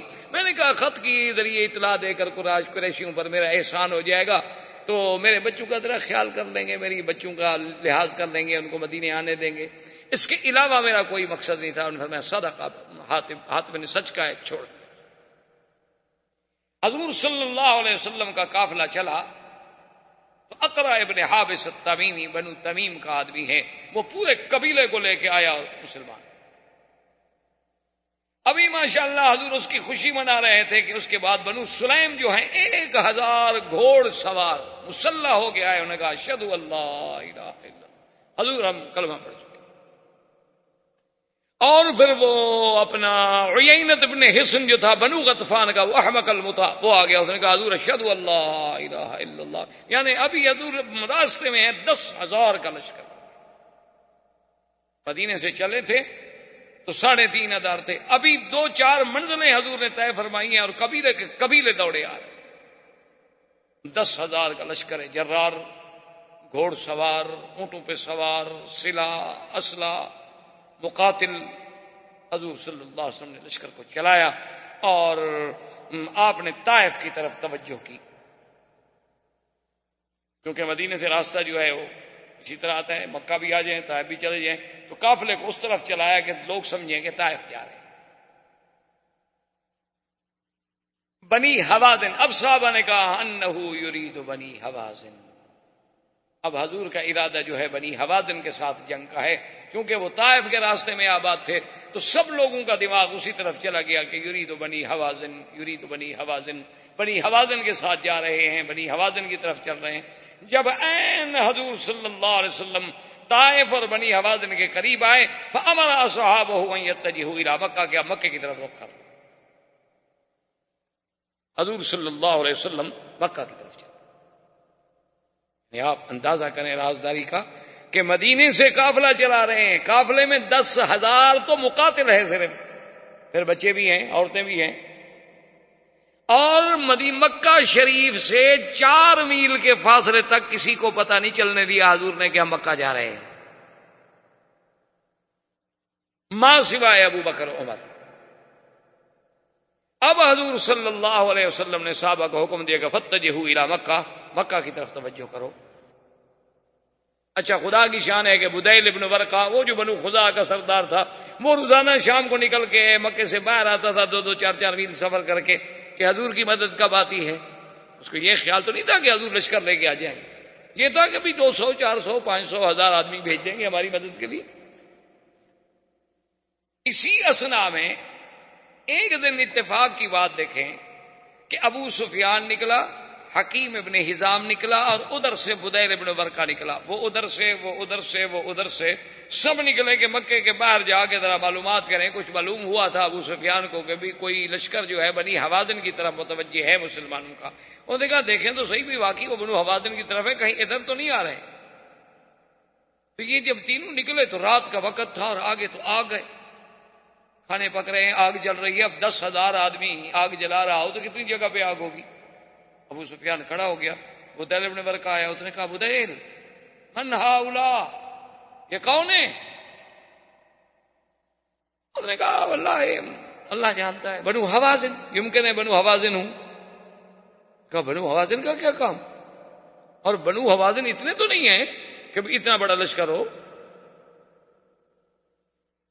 من ہم، اس نے کہا اچھا ہو سکتا ہے بنی خزاعہ میرا قبیلہ ہو، بنو بکر کے خلاف لڑنے کے لیے تیار۔ نے کہا انا عارف بنو خزاعہ، میں جانتا ہوں تمہارے قبیلے کو، اتنے لوگ ہیں اس میں، یہ کون ہے؟ اس نے کہا مجھے پتہ نہیں، میں تو خود دیکھ کہہ رہا ہوں۔ نے کہا نہیں تمہیں پتا ہے، تم اس وقت کیوں نکلے ہو اسی راستے پر؟ انہوں نے کہا تو تم کیوں نکلے ہو؟ اس نے کہا ابو سفیان تو مکے کے سردار ہو، تو میں بھی بنو خزاعہ کا سردار ہوں، تم کیوں نکلے ہو اس وقت؟ حکیم ابن حزام کیوں نکلا ہے اس وقت؟ جیسے تم نکلے ہو ویسے میں نکلا ہوں۔ یہ کیا بات ہوئی کہ مجھے پتا ہے؟ چلو کرتے چلتے ہیں وہاں لشکر کی طرف، وہاں جا کے پوچھتے ہیں کہ کون ہے۔ اس نے کہا اچھا آپ ہمیں والے جانا چاہتے ہو، ہم سمجھ گئے کہ یہ مسلمان ہیں، تمہاری مدد کے لیے آئے۔ اس نے کہا نہیں مجھے نہیں پتا مسلمان ہے، نہیں ہے، چلنا ہے تو چلو ہم چلتے ہیں تھوڑا سا۔ اب وہ کہاں جائیں؟ لیکن ابو سفیان ڈر گیا، اس نے کہا اتنا بڑا لشکر۔ اور خدا کی شان دیکھیں جی، عباس ابن عبد المطلب عم رسول اللہ صلی اللہ علیہ وسلم کے چچا اور محبوب چچا، خدا کی قدرت ہے وہ انتظار میں تھے، اسلام ان کے دل میں پہلے داخل ہو چکا تھا، انہیں پتہ چلا کہ مسلمانوں کا لشکر آ گیا ہے۔ وہ جناب رات کو نکلے اور سیدھے کیمپ میں جب آئے، پوچھا کون؟ نے کہا مسلمان۔ کہا این رسول اللہ، حضور کہاں ہیں؟ اچھا حراس میں جو تھے، یعنی جو جسے آپ کہتے ہیں سیکورٹی، تو اس پہ حضرت عمر تھے۔ حضرت عمر نے عباس کا آواز پہچانا، کہا عباس، عباس ہو تم؟ اس نے کہا عمر زیادہ بات نہ کرو، دلنی الی رسول اللہ۔ اس نے کہا میں تمہیں حضور کا خیمہ بتاؤں، میں آ رہا ہوں تیرے پاس، میں ابھی بدلہ لیتا ہوں۔ نے کہا اشہد ان لا الہ الا اللہ، میں تو مسلمان ہو چکا ہوں خدا کے بندے۔ حضور نے جب آواز سنی کہا عباس، عباس میرا چاچا. اتنے میں عباس پہنچے، انہوں نے کہا اشہد اللہ الہ الا اللہ واشہد ان محمد رسول اللہ. ففرح رسول اللہ فکبر فقال اللہ اکبر اللہ اکبر. حضور نے فرمایا کہ اے مسلمانوں، اس سے بڑی خوشی میرے لیے کیا ہو سکتی ہے کہ آج مکے میں سے میرا چاچا مسلمان. یہ سب سے بڑی تمہارے لیے سعادت ہے. عباس نے کہا حضور میں تو کلمہ پڑھ لیا، میں تو مسلمان ہو گیا، لیکن ایک بات کروں، ناراض تو نہیں ہوں گے آپ؟ حضور نے فرمایا تو میرے چاچا ہو، جو بھی بات کرو، کیوں میں ناراض کیوں ہوں گا، بات کرو. اس نے کہا حضور اتنے بڑے لشکر سے اگر قریش پہ حملہ ہوا نا تو تمہاری قوم کا ایک بچہ بھی نہیں بچے، تمہارا مقابلہ نہیں کر سکتے. وہ دن ختم ہو گئے. یہ 10,000 کا لشکر جرار ہے، اس کا کون مقابلہ؟ تو حضور نے فرمایا عباس تم نے دیکھا نہیں انہوں نے کیا غدر کیا؟ اس نے کہا حضور انہوں نے تو جو غدر کیا، میں کہتا ہوں اب بھی ان کو معافی دے، ورنہ پھر قریش کا تو کوئی بچہ بھی نہیں بچے. حضور نے فرمایا عباس تم تو مسلمان ہو گئے، قریش تو مجھ سے معافی نہیں مانگ رہے نا کہ میں معافی دوں. انہوں نے کہا حضور پھر مجھے اجازت دے، میں جانے دیں ابو سفیان سے جا کے بات کرتا ہوں، ورنہ قریش نہیں بچیں گے، ایک بچہ بھی نہیں بچے گا مکے میں. اتنے لشکر نے جب حملہ کر دیا تو ایک بچہ بھی نہیں بچا، کیونکہ بنو سلیم ہیں، بنو غطفان ہیں، اور پھر وہ بنو خزاع ہیں جن کے 23 آدمی مرے ہوئے تھے، بنو تمیم ہیں، اور مہاجرین و انصار ہیں. حضور ان کے دلوں میں تو وہ کفار قریش کے خلاف جو لاوا ہے پک رہا ہے، کون بچے گا؟ مہربانی کرو ورنہ مکے میں قتل عام ہو جائے. حضور نے فرمایا اچھا. اس نے کہا حضور ایسا کریں کہ مجھے کوئی نشانی بھی دیں. فآتا ہو بغلتہ، حضور نے اپنا بغلہ دیا کہ میرے خچر پہ بیٹھ کے جاؤ. تو حضرت عباس حضور کے خچر پہ مکہ کی طرف روانہ ہوئے. وآخر دعوانا الحمدللہ رب العالمین. برادران اسلام، واجب الاحترام بزرگوں، دوستوں، بھائیوں، عزیز نوجوانوں، اس سلسلہ درس میں دروس سیرت پاک صلی اللہ علیہ وسلم کے ضمن میں اللہ تبارک و تعالی کی توفیق اور عنایت سے ہم نے ولادت طیبہ سے لے کر اہم جو واقعات تھے، ورنہ جہاں تک حضور صلی اللہ علیہ وسلم کی سیرت طیبہ کا تعلق ہے تو اگر ساری دنیا بھی سیرت بیان کرنی شروع کر دے تو ساری دنیا کی زبانیں گنگ ہو جائیں گی، لیکن حضور صلی اللہ علیہ وسلم کی سیرت تو مکمل نہیں ہوگی، کیونکہ حضور کی سیرت تو قرآن ہے، اور قرآن کے بارے میں ہے کہ لا ينقضی عجائبہ، کہ جس کے عجائب کبھی ختم ہی نہیں ہوں گے قیامت تک. تو حضور کی سیرت کا پہلو کب ختم ہو سکتا؟ یہ تو صرف یہ بات ہوتی ہے کہ ہم کچھ دروس، کچھ اہم واقعات صلی اللہ علیہ وسلم کے چن کر اپنے اپنے علمی بساط کے مطابق مسلمانوں کے سامنے رکھیں کہ شاید ان کی زندگی کسی ایک گوشے سے بھی منور ہو جائے، شاید ان کو راہبری مل جائے، بھٹکے ہوں کو راستہ مل جائے، بھولے ہوں کو بات یاد آ جائے.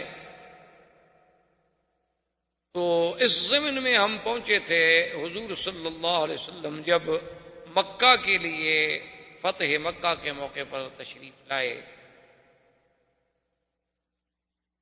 تو یہ حضور صلی اللہ علیہ وسلم کی قیادت کا یعنی آپ اندازہ فرمائیں کہ اتنا عظیم کارنامہ تھا کہ حضور صلی اللہ علیہ وسلم جب کوئی سفر فرماتے تھے تو کبھی اپنے اصحاب کو بھی خبر نہیں دیتے تھے کہ ہم نے کہاں سفر کرنا ہے، کہاں جانا ہے، اور ہمارا منزل مقصود جو ہے، ٹارگٹ جو ہے وہ کیا ہے. بلکہ ہمیشہ حضور صلی اللہ علیہ وسلم اپنے صحابہ کو عمومی بات کہتے تھے جس سے کوئی اندازہ قائم نہ کر سکے. یعنی آپ آج دیکھیں کہ 1400 سال کے بعد آج ہم دنیا آپ سمجھتے ہیں کہ کتنی ترقی کر چکی ہے. اب تو پوری دنیا جو ہے یعنی جسے کہا جاتا ہے جی کوئی گلوبل ولیج بن چکی ہے. تو اس میں بھی یعنی ہم حیران ہوتے ہیں کہ ابھی 2 سال پہلے کی بات ہے کہ میں سفر میں تھا، تو وہاں کی حکومت نے بہرحال اللہ انہیں جزائے خیر عطا فرمایا، میرا مقصد تو نہیں تھا، نہ مجھے پتا تھا، نہ میری خواہش تھی، نہ تمنا تھی، نہ مجھے علم تھا، تو گورنمنٹ نے کچھ سیکورٹی کا انتظام کیا، اسکواڈ یہ وہ کہ حفاظت رہے، حالات ٹھیک نہیں ہے۔ تو اتفاق سے وہ جو سیکورٹی کا انچارج تھا ایس پی، وہ میرے جاننے والوں میں تھا، تو وہ مجھے ملنے کے لیے آیا صبح۔ انہوں نے کہا کہ جی ہمیں تو ایک فائدہ ہو رہا ہے آپ کی سیکورٹی سے کہ ہم جلسے سن رہے ہیں، تقریریں سن رہے ہیں، ہمارا تو بھلا ہو رہا ہے، آپ تو تنگ ہیں کہ آپ کی آزادی میں خلل ہے۔ لیکن اس نے کہا کہ مکی صاحب اصل آج کل اگر سیکورٹی ہوتی ہے ہمارے اسکواڈ یا ہماری حفاظتیں یا ہمارے گن مین یہ کچھ نہیں کر سکتے، بلکہ الٹا ہم تو نقصان دہ ثابت ہوتے۔ اصل سیکورٹی یہ ہے، جہاں تک ہم نے پڑھا ہے، دیکھا ہے، سیکھا ہے، یہ ہے کہ آپ اپنے پروگرام سے کسی کو باخبر نہ کریں، آپ اپنے معاملات کو راز میں رکھیں کہ آپ نے صبح کہاں جانا ہے، یہ آپ کے ڈرائیور کو بھی پتہ نہ ہو، یہ آپ کے دل میں ہو، اور جب آپ روڈ پہ نکل جائیں تو آگے جا کے فیصلہ کریں، اسے کہیں اچھا بھی آپ ادھر چلو، پھر آپ کو کسی پہرے کی ضرورت ہے۔ تو میں نے کہا کہ ایس پی صاحب آپ تو مجھے آپ بتا رہے ہیں نا، ہم تو طالب العلم ہیں، یہ حضور صلی اللہ علیہ وسلم کی سیرت طیبہ کا ایک حصہ ہے کہ جب حضور سفر فرماتے تھے تو صحابہ کہتے ہیں، ہمیں کہتے کہ مشرق جانا ہے، حالانکہ جانا حضور نے مغرب کی طرف ہوتا تھا، اور کبھی فرماتے ہم نے مغرب کی طرف جانا ہے اور جاتے مشرق کی طرف۔ میں نے کہا یہ تو ہمیں درس ملتا ہے سیرت رسول پاک سے، ہم نے آپ سے کیا سیکھنا ہے؟ تو اب آپ اندازہ فرمائیں کہ 450 کلومیٹر مدینہ منورہ سے مکہ مکرمہ کا فاصلہ ہے، اور 2 آدمی نہیں 10,000 کا لشکر لے کر مدینہ منورہ سے چلنا، اور مکے کے پہنچنے تک مکے والوں کو خبر نہ ہو کہ لشکر آ رہا ہے۔ یعنی آج آپ دنیا میں کوئی ایسا جرنیل پیش کر سکتے اتنا بڑا لشکر لے کے اور پیدل، اونٹوں پر، گھوڑوں پر؟ اور مکہ سے جب حضور چلے تو آپ نے اپنا رخ مبارک جو ہے طائف رکھا۔ اب سب سمجھتے رہے کہ طائف کی طرف بنی حوازن پہ حضور صلی اللہ علیہ وسلم حملہ فرمانا چاہتے ہیں، اور جب بنی حوازن کے طائف کے قریب میں یعنی آ گئے تو حضور پاک نے باقاعدہ اپنے آدمی بھیجے جسے آپ کہہ لیں کہ بھی جاسوس بھیجے گئے کہ بھی آگے جا کر خبر دیں، جیسے آج آپ او پی ڈی کرتے ہیں، بھیجتے ہیں، پہلے وہ جا کے اطلاع کرتے ہیں کہ اچھا جی اب یہاں آپ فائر کریں۔ تو حضور صلی اللہ علیہ وسلم کے وہ آدمی گئے تو ان کو بھی آپ نے حوازن کی طرف بھیجا کہ بنو حوازن کا پتہ کرو کہ ان کا کیا حال ہے۔ بنو حوازن کا ایک آدمی اتفاق سے وہ جو ہمارے اصحاب رسول پاک حضور کے حکم پہ تلاش کر رہے تھے، ان کے ہاتھ میں ایک بنو حوازن کا آدمی پکڑا گیا، وہ ان کا جاسوس تھا، ان کو بھی پتہ چل گیا تھا کہ شاید ہم پر حملہ ہو جائے،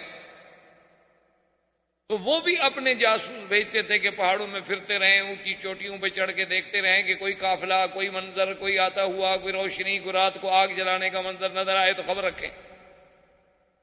وہ جب پکڑا گیا تو حضرت خالد بن الولید نے اس سے پوچھا کہ تم کون ہو؟ تو اس نے ایک اور قبیلہ بتا دیا کہ میں تو بنو غفار کا ہوں۔ تو انہوں نے فرمایا اچھا تم بنو غفار کے ہو؟ نے کہا اچھا۔ ان کا کس کے بیٹے ہو؟ اس نے باپ کا نام بتایا، تو آپ نے کہا اس نام کا آدمی تو بنو غفار میں کوئی نہیں ہے۔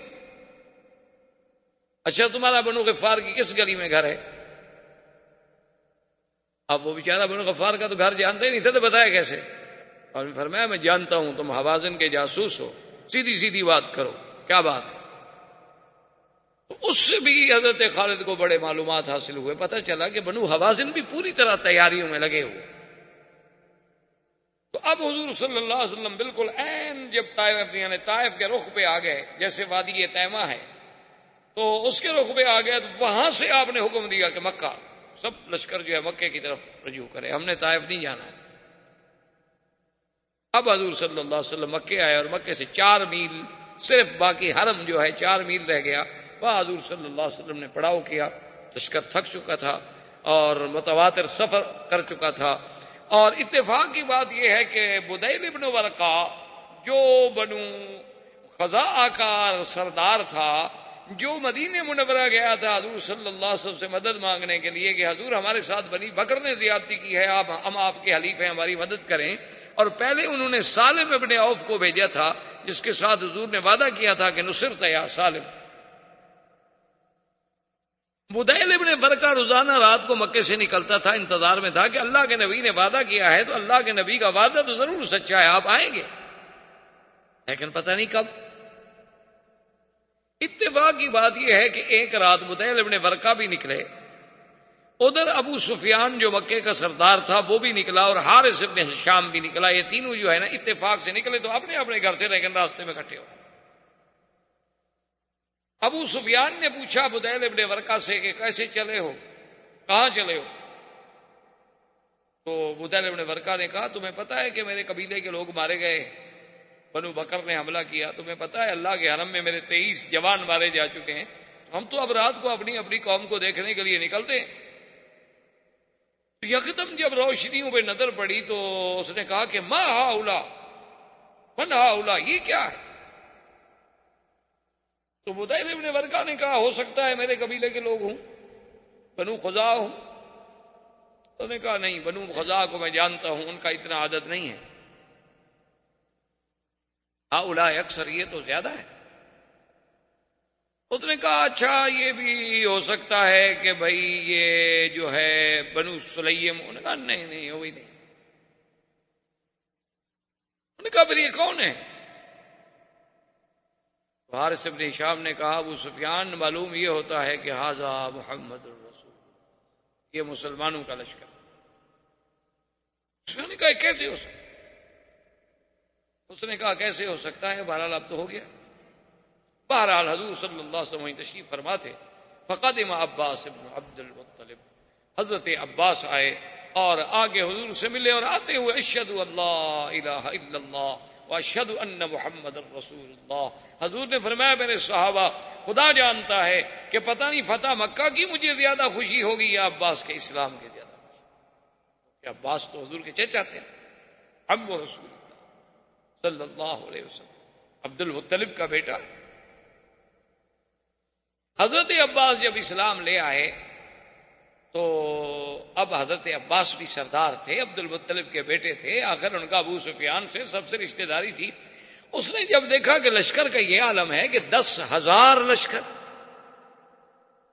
اور جس میں ماشاءاللہ یعنی کم 2,000 جو ہے وہ گھوڑ سوار ہے فقط بنو سلیم کا، تو عبد المطلب عباس نے اندازہ لگا، اس نے کہا کہ بھئی اگر یہ لشکر عنوتن یعنی قوت اور زور سے لڑائی سے مکے میں داخل ہوتا ہے تو پھر قریش کا کوئی بچہ بھی نہیں بچ سکتا۔ اس نے کہا کہ میں کوئی حل سوچوں۔ اس نے کہا حضور اچھا الحمدللہ میں مسلمان ہو گیا، مجھے اجازت ہے میں ذرا ابو سفیان سے بات کروں۔ حضور نے فرمایا ہاں بالکل بات کروں۔ عباس ابن عبد المطلب دوڑے اور سیدھے ابو سفیان کے پاس، نے کہا ابو سفیان حل علم تھا، پتہ لگا ہے تمہیں کیا ہو گیا؟ اس نے کہا ہاں میں نے رات دیکھا ہے بڑا لشکر ہے۔ اس نے کہا بڑا لشکر نہیں، 10,000 مقاتل ہیں فقط، 10,000 آدمی صرف وہ ہیں جنہوں نے جنگ لڑنی ہے، اور اندازہ کرو کہ 10,000 جو آدمی صرف فوج لے آ سکتا ہے تو پیچھے بھی تو آخر مسلمان ہیں نا۔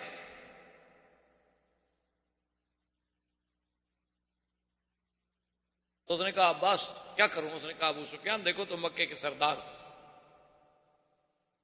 تمہاری ذمہ داری ہے کہ اللہ کے حرم کو قتال سے بچاؤ، اور پھر قتال بھی اس وقت جب ہمیں بچنے کا کوئی راستہ ہی نظر نہ آئے، تو ایسی قتال کا کیا فائدہ؟ اور پھر تمہیں پتہ ہے کہ مسلمانوں کے دل میں غزوہ خندق کا داغ ہے، مسلمانوں کے دل میں ہمارا احد کا داغ ہے، مسلمانوں کے دل میں ہمارے ان کے حلیف جو ہیں بنو خزاع ان پر حملہ کرنے کا داغ ہے، وہ تو جلے بھنے ہوئے آئیں گے، وہ تو ہمارے بچے کو تہہ تہہ کر دیں گے۔ ان کا ماذا افعل؟ اس نے کہا ایک ہی حل ہے، چلو حضور کی خدمت، اب کوئی حل نہیں بچنے کا، اب ایک ہی ہے۔ حضرت عمر سیکیورٹی پہ ہیں اور عباس ابن عبد المطلب جو ہیں وہ ابو سفیان کو لے کے آئے، تو جب عمر کی نظر پڑی ابو سفیان پہ تو انہوں نے کہا اچھا راس الکفر امامی، آج کفر کا سردار جرأت کر کے مسلمانوں کے لشکر میں آ رہا ہے۔ عباس وہیں سے زور سے بولے، انہوں نے کہا عمر اجرتہ قد اجرتہ، میں اس کو پناہ دے چکا ہوں، وہ میری پناہ میں ہے، ہمیں حضور تک جانے دو، اگر حضور نے ہماری پناہ قبول کر لی ٹھیک ہے، ورنہ تم جانو پھر ابو سفیان جانو۔ حضرت عمر پیچھے آ رہے ہیں، اس نے جناب دوڑایا بغلا اور سیدھا حضور کے خیمے پہ آیا اور چیخا بون گا یا رسول اللہ کا اجر تو ابو سفیان، میں نے ابو سفیان کو پناہ دے دی ہے، پناہ دے دی ہے۔ برائی عمر پیچھے تلوار لے کے آ رہا ہے۔ حضور نے فرمایا کہ عباس جس کو تم امان دے چکے ہو اس کو ہماری بھی امان، عباس جس کو امان دے دے اس کی امان میں توڑ سکتا ہوں؟ ابو سفیان آ گیا اور اس نے دیکھا، حضور نے فرمایا ابو سفیان تم ابھی تک سوچ رہے ہو اسلام کے بارے میں، اب بھی تمہیں اسلام کی حقانیت کا پتہ نہیں چلا، اب بھی تمہیں سمجھ نہیں آئی کہ میں جو کچھ کہتا تھا وہ حق ہے، اب بھی تمہیں سمجھ نہیں آیا کہ تم جس کو ایک یتیم مکہ سمجھ کے مکے سے ہجرت پہ مجبور کر رہے تھے، آج اللہ نے اسے کیسے اپنی پوری قوت و طاقت کے ساتھ مکے میں بھیجا ہے۔ تمہیں یاد ہے کہ میں نے کہا تھا لیظہرہ علی الدین کلہ، اللہ میرے دین کو ہر دین پہ غالب کر دیں گے، کیا سوچ رہے؟ تو ابو سفیان نے کہا اشہد ان لا الہ الا اللہ واشہد ان محمد رسول اللہ، حضور میں مسلمان ہوں، میں کلمہ پڑھتا ہوں۔ لیکن محدثین نے لکھا ہے کہ اس وقت کلمہ تو ابو سفیان نے پڑھ لیا لیکن اسلام پوری طرح دل میں داخل نہیں ہوا، کلمہ تو پڑھ لیا اس نے لیکن خوف سے، ڈر کے۔ حضرت عباس نے کہا کہ یا رسول اللہ ابو سفیان رئیس القوم، ابو سفیان ایک قوم کا سردار ہے، آپ اس کو کچھ عزت بھی تو دیں نا، وہ اسلام لے آیا ہے تو اس کو بھی تو کوئی شرف بخشے نا، کوئی عزت دیں حضور۔ آپ نے فرمایا اچھا اعلان کر دے کہ من دخل دار ابی سفیان فلہ امان، جو ابو سفیان کے گھر میں چلا جائے گا ہم اس کو بھی امان دیں۔ ابو سفیان نے کہا یا رسول اللہ میرا گھر کتنا بڑا ہے کہ سارے قریش اس میں آ جائیں گے؟ آپ نے فرمایا اچھا من دخل المسجد الحرام فلہ امان، جو مسجد الحرام میں چلا جائے اس کو بھی امان۔ کہا حضور مسجد الحرام کتنی بڑی ہے؟ یہ تو اب بڑی ہو گئی نا، اس وقت تو چھوٹی تھی مسجد۔ حضور نے فرمایا اچھا من القی السلاح فلہ امان، جو ہتھیار پھینک دے اس کو بھی ہم امان دیں گے۔ اس نے کہا حضور ایسے بعض آدمی ہتھیار اتفاق سے نہیں بھی پھینک سکتا، تو حضور نے کہا من اغلق بابہ فلہ امان، جو اپنے گھر کا دروازہ اندر سے بند کر کے اپنے گھر میں بیٹھ جائے اس کو بھی امان۔ اب ابو سفیان خوش ہو گیا کہ چلو میں مسلمان تو ہو گیا لیکن مکے والوں کے لیے میں تو اتنا بڑا امان کا سرٹیفکیٹ لے کے جا رہا ہوں، میں تو اب بھی اپنی قوم کو بچا رہا ہوں۔ ابو سفیان واپس مکہ نکلا لیکن حضور نے حکم دیا، آپ نے فرمایا عباس فلاں پہاڑ پہ جا کر کھڑے ہو جانا اور جب تک یہ پورا لشکر نہ گزر جائے ابو سفیان کو آگے نہیں جانے دینا۔ حضور چاہتے تھے کہ یہ قوت اسلام دیکھے، شوکت اسلام۔ اب حضور صلی اللہ علیہ وسلم نے اپنے لشکر کو 4 حصوں میں تقسیم فرمایا اور ایک حصے پر حضور صلی اللہ علیہ وسلم نے خالد بن الولید اور ایک حصے پر زبیر بن العوام اور ایک حصے پر ابی عبیدہ بن الجراح اور ایک حصے پر سعد بن عبادہ پرچم دیے حضور صلی اللہ علیہ وسلم نے کہ تم مکے کے 4 طرف سے آؤ، اور جگہ مقرر کی مقام خیف۔ مقام خیف ہے جبل ہندی کے ساتھ، آج کل جو جبل ہندی کہلاتا ہے نا، باب عمرہ سے نکلے سامنے والا پہاڑ جو ہے جبل ہندی ہے، شامیہ کے محلے سے ہیں تب بھی جبل ہندی ہے، یہ بہت پرانا جبل ہے کیونکہ لفظ ہند جو ہے نا یہ حضور صلی اللہ علیہ وسلم کے زمانے سے بھی پہلے کا ہے نا ہند، اسی لیے بعض روایات میں کہ آدم علیہ السلام اترے تھے وہاں، اسی لیے بعض روایات میں اب بھی یعنی آپ ہندوستان میں جائیں تو کچھ قبریں ایسی ہیں جن کے بارے میں کہا جاتا ہے کہ نوح علیہ السلام کے بیٹوں کی ہیں۔ تو بہرحال یہ ہمالہ جو ہے اس کا نام بھی بعض لوگ کہتے ہیں کہ جودی پہاڑ ہے جس پہ نوح علیہ السلام کی کشتی آ کے کھڑی ہوئی تھی۔ تو بہرحال یعنی یہ بات تو محقق ہے نا کہ ہند جو ہے یہ بہت ایک تاریخی مقام ہے، ایک تاریخی ملک ہے جس کی ایک تاریخ ہے، اور حضور صلی اللہ علیہ وسلم کے زمانے میں عطر عود جو ہے یہ ہند سے ہی آتا تھا، ہندوستان سے ہی آتا تھا عطر عود، اور اسی طرح تلواریں جو ہیں وہ بھی خاص طور پہ بن کے وہاں سے آتی تھیں سیف الہندی کے نام سے۔ اسی لیے ہمارے علماء نے جب شرک و بدعت کے خلاف ایک کتاب لکھی تو اس کا نام رکھا تھا المہند علی المفند، تو اس لیے ہند جو ہے اس کی ایک تاریخ۔ بہرحال تو اب جناب یہ ہے کہ بھئی، اور اس زمانے میں جو تجارت تھی نا جی وہ یہ تھی کہ بھئی ہند سے مثلا کشتیاں آتی تو وہ عدن آ جاتی، یمن کا جو حصہ ہے، پھر عدن سے صنعاء مال آ جاتا، صنعاء سے مکے آ جاتا، یا اسی طرح وہ کشتیاں جو ہیں جیسے آج کل جسے اسرائیل نے علاقہ قبضے میں لیا ہوا ہے، یہ وہاں حیفا چلی جاتی، پھر شام، بیت المقدس، اس طرح تجارت کا ایک سلسلہ ہوتا۔ تو حضور نے حکم دیا کہ بھی مقام خیف پر چاروں لشکر جو ہیں نا جی، چاروں لشکر ہر طرف سے داخل ہوں اور جمع وہاں ہونا ہے۔ اور حضور نے فرمایا کہ دیکھو ہمارا مقصد جو ہے وہ اللہ کے گھر میں داخل ہونا ہے۔ آج آپ پوچھیں ان لوگوں سے جو کہتے ہیں کہ اسلام تلوار کے زور سے پھیلا، اسی لیے آج بھی مسلمان کے جو دشمن ہیں نا، یہود و نصارہ، یہودی، ہنود، یہود، وثنی، مشرک، کافر، آج بھی وہ یہی اعتراض کرتے، دیکھو جی سعودی عرب کے پرچم پر تو تلوار ہے نا، تلوار تلوار جی تلوار، کہ اسلام تو تلوار کے زور سے، دیکھو جی ان کا تو پرچم بھی تلوار۔ تو یہ بات جو ہے دراصل، اور یہ اعتراض کرتے کون ہیں؟ جنہوں نے قوموں پر ایٹم استعمال کیے، یعنی آپ اندازہ کریں یہ کتنی غدار قوم ہے۔ مرغی ذبح کرنے سے تو ان کو رحم آتا ہے کہ جی ایک جانور ہے، اس کو مسلمان بڑے ظالم ہیں جی، چھری سے ایسے ایسے ایسے کرتے ہیں، بس کرنٹ تو ختم ہو جائے یار، یہ بڑا ظلم ہے۔ یعنی مرغی کا تڑپنا تو ان کو ناگوار گزرتا ہے، لیکن کوسووا میں اگر مسلمان تڑپیں، البانوی عورتیں تڑپیں، عصمت دری ہو، کشمیر میں اگر 70,000 آدمی مار دیا جائے تو وہاں تو وہ جی نہیں، ایسا نہیں ہونا چاہیے۔ اور الٹا مسلمان کو کہتے ہیں کہ تم یہاں کیوں آ گئے، تم تو ادھر تھے۔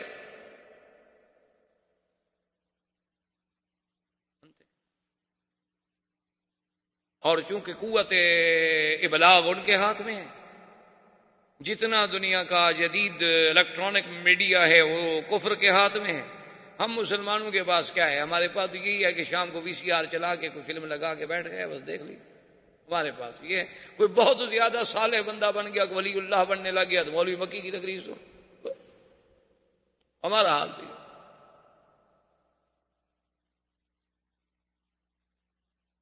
یعنی عجیب انداز ہے۔ آپ اندازہ فرمائیں کہ ابھی آپ نے پڑھا ہوگا کہ اتنا ناٹو نے کتنے بم برسا دیے، کل 13 ٹینک ان کے تباہ ہوئے، ابھی باقاعدہ رپورٹیں پڑھ لیں۔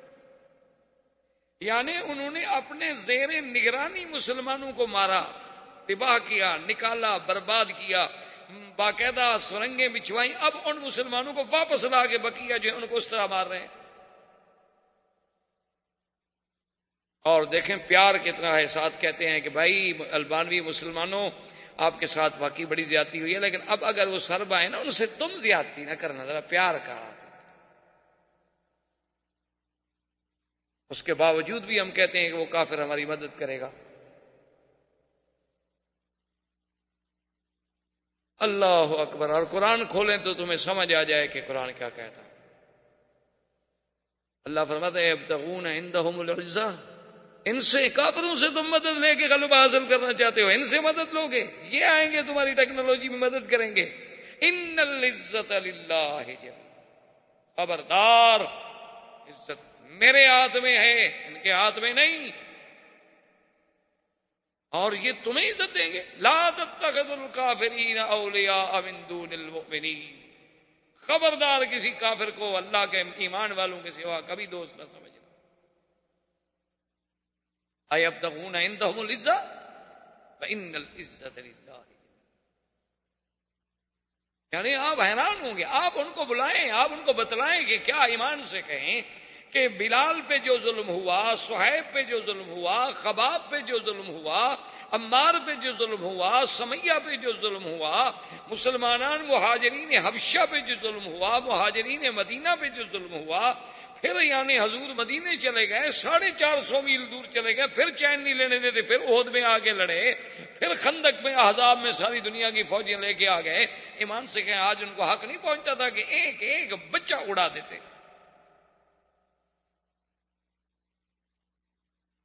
لیکن دیکھیں کہ حضرت سعد حضرت سعد نے جب پرچم ہاتھ میں لیا نا، حضور نے 4 پرچم دیے نا، ایک خالد کو، زبیر بن عوام کو، سعد کو، ابی عبیدہ بن جراح رضی اللہ تعالی عنہم کو.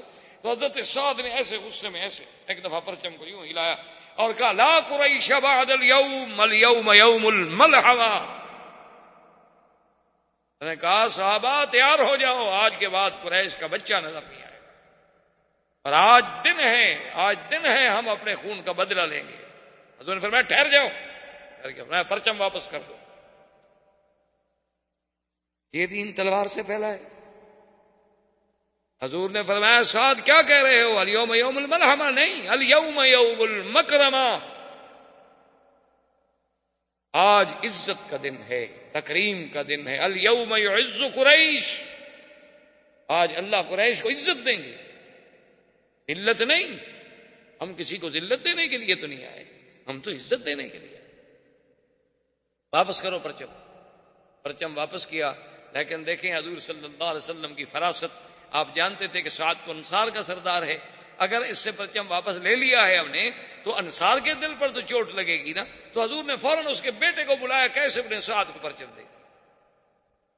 سیاست مدن پر کتنی نظر تھی میرے نبی کی صلی اللہ علیہ وسلم. آج تو آپ دیکھتے ہیں نا، الیکشن کوئی ہار جائے، ایک آدمی مر جائے میں نے، تو پھر جو سمجھدار پارٹی ہوتی ہے اس کے بیٹے کو ٹکٹ دیتی ہے، تاکہ پھر وہ ایشو بن جاتا ہے نا انتخاب میں کہ جناب وہ ان کا تو حق تھا نا جی، اس کا تو حق تھا نا جی، اس کا باپ ہی جناب پہلے ایم تھا نا، اب وہ مر گیا تو یہ تو سیٹ ان کی ہے جناب، اب یتیم سے چھیننا چاہتے ہیں یہ ظالم لوگ. تو سب سے بڑا ایشو وہ ہوتا ہے. یعنی 1400 سال کی ترقی کے بعد آپ یہ باتیں سوچ رہے ہیں، لیکن اللہ کے نبی کی وسعت نظر دیکھیں کہاں.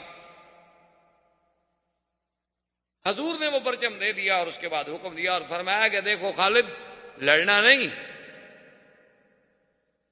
من القى السلاح فله امان، جو ہتھیار ڈال دے امان. من اغلق بابه فله امان.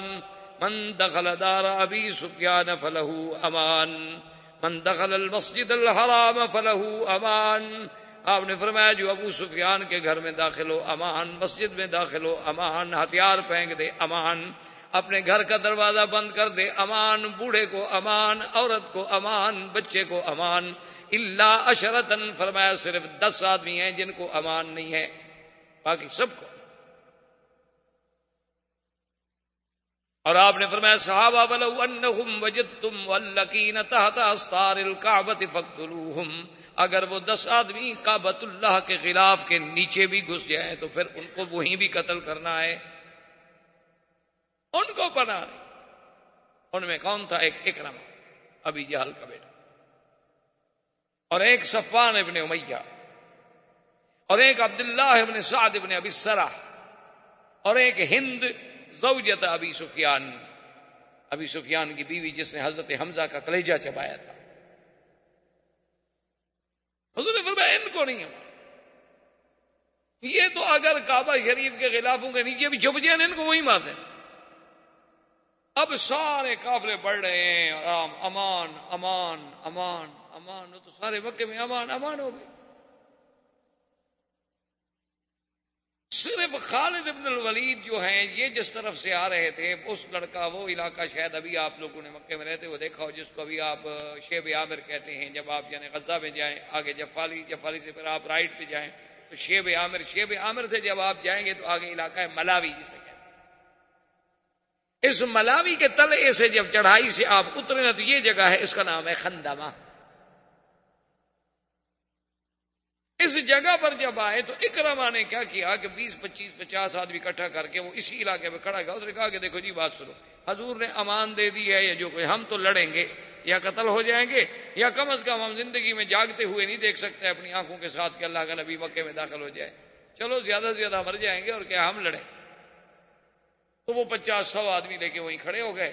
اکرمہ اچھا خدا کی قدرت ہے، ادھر سے خالد آئے، آگے وہ ہتھیار لے کے کھڑا. احباب کرام، اس کے بعد اب آپ اس مبارک سلسلے کی CD نمبر 26 سماعت فرمائیں.